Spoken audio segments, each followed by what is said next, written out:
এবং জাহান্নাম উদ্বোধন করা হবে যে তিনজন মানুষকে দিয়ে, তার মধ্যে একজন আছে আলেম, একজন আছে শহীদ, একজন আছে দানবীর। তোমাকে পৃথিবীতে সম্পদ দিয়েছিলাম, স্ত্রী দিয়েছিলাম, খ্যাতি দিয়েছিলাম, নিয়ামত দিয়েছিলাম, কি করেছো? আল্লাহ অনেক বড় আলেম হয়েছিলাম, কারি হয়েছিলাম, হাফেজ হয়েছিলাম, বক্তা হয়েছিলাম, তোমার দিনের বড় খেদমত করেছি। আল্লাহ বলবেন কে দিচ্ছে? মিথ্যা কথা বলছো। তুমি এই কারণে করে করেছিলে যাতে মানুষ তোমাকে বড় বক্তা বলে, বড় আলেম বলে, বড় হাফেজ, বড় কারি বলে। যাও জাহান্নামে, তাকে জাহান্নামে নিয়ে যাওয়া। আবার জাহান্নামে এক শ্রেণীর আলেম ঘুরতেও থাকবে, বক্তা ঘুরতেও থাকবে, এবং তাদের যে নারী ঘুড়ি আছে, এই নারী ঘুড়িটা বের হয়ে যাবে, নাউজুবিল্লাহ। নারী ঘুড়ি চারদিকে ঘুরতে থাকবে। জনগণ এসে বলবে, অন্য জাহান্নামে এসে বলবে, আলাস্তা কুনতা তা'মুরুনা বিল মা'রুফ ওয়া তানহাউনা আনিল মুনকার। তুমি পৃথিবীতে মানুষকে খুব ভালো ভালো কথা বলতে, সৎ কাজে আদেশ করতে, অসৎ কাজে নিষেধ করতে, তোমার এই অবস্থা কেন? সে বলে, কুনতু আ'মুরু বিল মা'রুফ।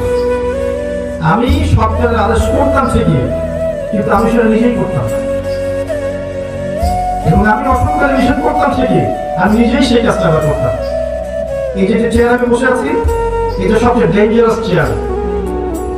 আপনারা এখানে যারা বসে আছেন, সবচেয়ে রিস্কের মধ্যে আছে আমি নিজে। এখন যেখানে আমি কথা বলছি, আমি সবচেয়ে ঝুঁকির মধ্যে আছি। যা বলছি আমি যদি করতে না পারি, নাউজুবিল্লাহ, ওই পরিণতি বরণ করতে হতে পারে। জাহান্নাম উদ্বোধন করা হবে এই মানুষদেরকে দিয়ে।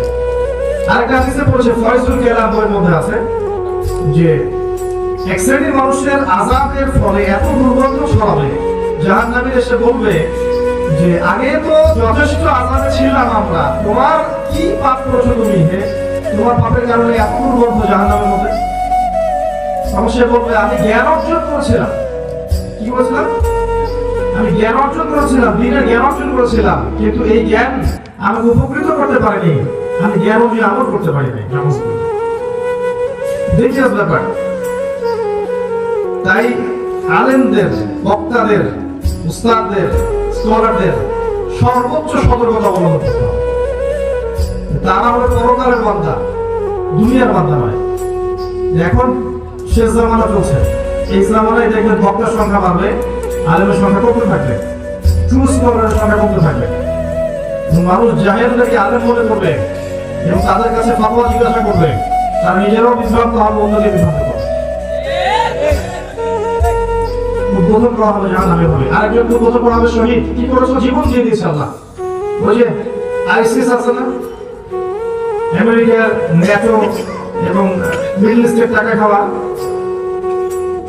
মুসলিম রাষ্ট্রগুলোর মধ্যে ফাঁসি সৃষ্টি করে বেড়ায়, জিহাদের নামে জঙ্গিবাজ করিয়েছে। আমি শহীদ হয়েছিলাম।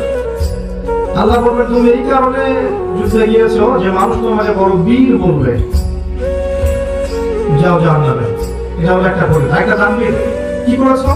আমি প্রচুর টাকা পয়সা দান করেছি, মসজিদের জন্য, মাদ্রাসার জন্য, বক্তব্যের জন্য, সমাজ করার জন্য প্রচুর টাকা দান করেছি, প্রচুর টাকা দান করেছি। আল্লাহ বলবেন, তুমি এই কারণে দান করেছিলে যাতে মানুষ তোমাকে বড় দানবীর বলে, তুমি আমাকে সন্তুষ্ট করার জন্য দান করবে। তাহলে একটা হাদিস থেকে খেয়াল করতে, এই হাদিসটার রাবী হচ্ছেন আবু হুরায়রা রাদিয়াল্লাহু তাআলা আনহু। মনে থাকবে, এই হাদিসের রাবী আবু হুরায়রা রাদিয়াল্লাহু আনহু যখন এই হাদিস বর্ণনা করতেন, তখন অজ্ঞান হয়ে পড়ে যেতেন। অজ্ঞান হয়ে পড়ে যেতেন। আমি ঠিকই বলে গেলাম, আমার কোনো ফিলিংস নষ্ট না। তো খুলুসিয়াত, নিয়াত খুব ইম্পর্টেন্ট জিনিস। কোন নিয়াতে আমি কি কাজ করছি, এই চেয়ারে বসে কি নিয়াতে আমি দিনের কাজ করছি। নিয়াত যদি বিশুদ্ধ না থাকে, পশ্চিমকে আমল করতে হবে। দুনিয়াতে আপনি আমাকে বড় বক্তা বলতে পারেন, আলেম বলতে পারেন, স্কলার বলতে পারেন, নেতা বলতে পারেন, আমার খুলুসিয়াত আল্লাহ জানতেন আমি কি নিয়াতে কোন কাজ করছি। এই নিয়াত আল্লাহর কাছে কবুলিয়াত না পায়, দুনিয়াতে আমি ফ্ল্যাট কিনি আর জমি কিনি আর কি করি, পরকালে জাহান্নাম ছাড়া আমার কোনো গতি নেই। বুঝতে পারছেন? তাজকিয়ার কথা বলতে গিয়ে কথাগুলো আসবে। আত্মশুদ্ধি অর্জন করতে হবে, কনস্ট্রাকটিভ সিলেবাসে পড়তে হবে, জানা অনুযায়ী আমল করার চেষ্টা করতে হবে। এবং জানা অনুযায়ী আমল করার সবচেয়ে বেস্ট অপশন হচ্ছে রাসূলুল্লাহ সাল্লাল্লাহু আলাইহি ওয়াসাল্লামের সুন্নাহ মাফিক জীবনযাপন করা। 24 ঘন্টা সুন্নাহগুলো ফলো করে জানা অনুযায়ী আমল হয়ে যাবে ইনশাআল্লাহ।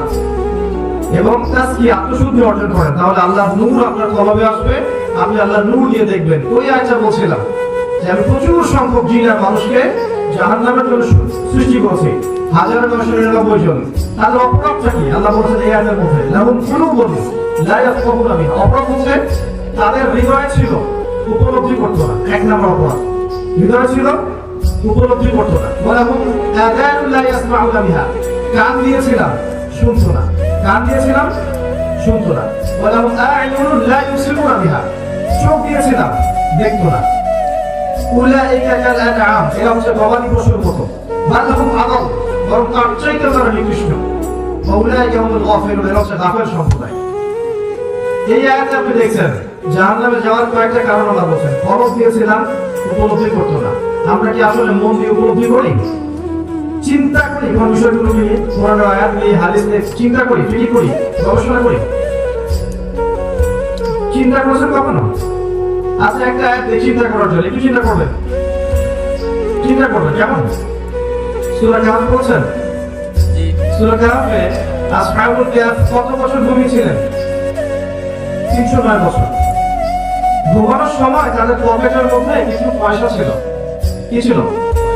পয়সা ছিল। তারা একটা সমাজে বসবাস করতেন, আল্লাহ দ্রোহী সমাজ। সেখান থেকে তারা চলে গেছেন। চলে গিয়ে অন্য কোথাও যাচ্ছিলেন, রাস্তায় গুহায় আশ্রয় নিয়েছেন। আল্লাহ পাক ঘুম পাড়িয়ে রেখেছে 309 বছর। তারপর উঠালেন।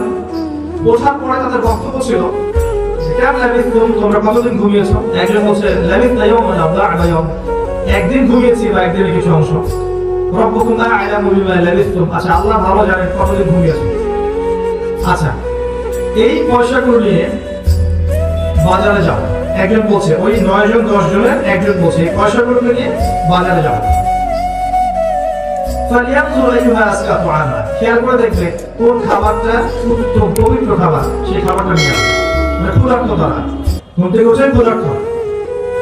লাবিথনা ইয়াওমান আও বা'দা ইয়াওম, রব্বুকুম আ'লামু বিমা লাবিথতুম ফাব'আথু ইলা আহাদিকুম ফাব'আথু আহাদাকুম ইলা ওয়ারিথিকুম হাদিহি ইলা আল-মাদিনা ফালিয়ানজুর আইয়ুহা আসকা তুআমা।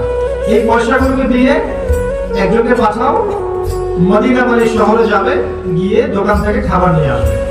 আপনাকে চিন্তা করার জন্য একটা বলছি, শোনেন। 309 বছর ঘুম থেকে ওঠার পরে পকেটে হাত দিয়ে কিছু পয়সা বের করে দিলেন, দিয়ে বললেন যে এই পয়সাগুলোকে নিয়ে বাজারে গিয়ে খাবার নিয়ে আসো। কি চিন্তা করবেন? 309 বছর ঘুমানোর পর তাদের পয়সার মানটা কমে যায় না। কথা কি বুঝলেন? মাথার উপরে গেল। 309 বছর ঘুম থেকে ওঠার পরে যে পয়সা নিয়ে ঘুমিয়েছিলেন, সেই পয়সা দিয়েই তিনি বাজারে পাঠাচ্ছেন খাবার নিয়ে আসেন। 309 বছর পর তাদের মুদ্রার মান কমে যায়নি। তাহলে তাদের মুদ্রা কিসের ছিল? কাগজের? হয় গোল্ড দিরহাম অথবা সিলভার দিরহাম, কিছু একটা হবে। আপনি এবার আপনার 1 বছরের ইনকাম, ধরেন 1 বছরের ইনকাম আপনার 12 লক্ষ টাকা, মাসে 1 লক্ষ টাকা করে। এটা এই সুন্দর করে নিয়ে আপনার স্ত্রীকে দিয়ে আসেন। দিয়ে 309 বছর দরকার নেই, আপনি বলবেন 15 বছর পর, 10 বছর পর, 20 বছর পর আমাকে টাকাগুলো দিও। এখন 12 লক্ষ টাকা দিয়ে আপনি যা করতে পারবেন, 20 বছর পর সেটা করতে পারবেন। এখন 12 লক্ষ টাকা দিয়ে যদি আপনি 4 শতক জমি কিনতে পারেন, 20 বছর পর আপনি 2 শতক কিনতে পারবেন। এই 12 লক্ষ টাকা উপার্জন করতে আপনাকে 12 মাস পরিশ্রম করতে হয়েছে, দৈনিক 12 ঘন্টা করে। কিন্তু 20 বছর পরেই আপনার ওই শ্রমটা অর্ধেক হয়ে গেল, 6 মাসের শ্রমে রূপান্তরিত হলো। বাকি 6 মাসের শ্রম কোথায় গেল? হাওয়ায় মিলে গেল। কোথায় গেল? যদি আপনার স্যালারি হতো এমন কোন বিষয় দিয়ে, যেটা প্রেশিয়াস সাস্টেইনেবল সম্পদ, অথবা যার ইন্ট্রিনসিক অন্তর্নিহিত কোনো মান আছে, ভ্যালু আছে, আসহাবুল কাহফের মুদ্রার মতো, তাহলে 300 বছর পরে আপনার টাকার মান কমতো না। আমি কি বুঝাতে পারলাম? কোরআন নিয়ে কি ফিকির করতে হবে, চিন্তা করতে হবে, ভাবতে হবে। যেমন কুলুবুন লা ইয়াফকাহুনা বিহা, কলব দিয়েছিলাম, উপলব্ধি করেনি জাহান্নামে যাওয়ার কারণ। কান দিয়েছিলাম, শোনেনি। কোন কান? বাইরের কানে তো আপনি সব শুনছেন, শুনছেন না? ভিতরের কান, পরনের কান ছিল না। আ'ইনুন লা ইউবসিরুনা বিহা, চোখ দিয়েছিলাম, দেখেনি। কোন চোখ? বাইরের চোখে দেখেন না আপনি? বাইরে থেকে দেখছেন না প্রগতি, উন্নতি, অগ্রগতি দেখছেন না? ভিতরে চোখ দিয়ে দেখলে দেখবেন সামনে হচ্ছে পতনের সময়। কিসের পতন? চতুর্দিক থেকে দেখবেন যে মুসলিমদের উপর নির্যাতন বাড়তে থাকবে, নিপীড়ন বাড়তে থাকবে, ওয়ার্ল্ড আরো রুল করবে ইসলামের বিরোধী পরাশক্তিগুলো।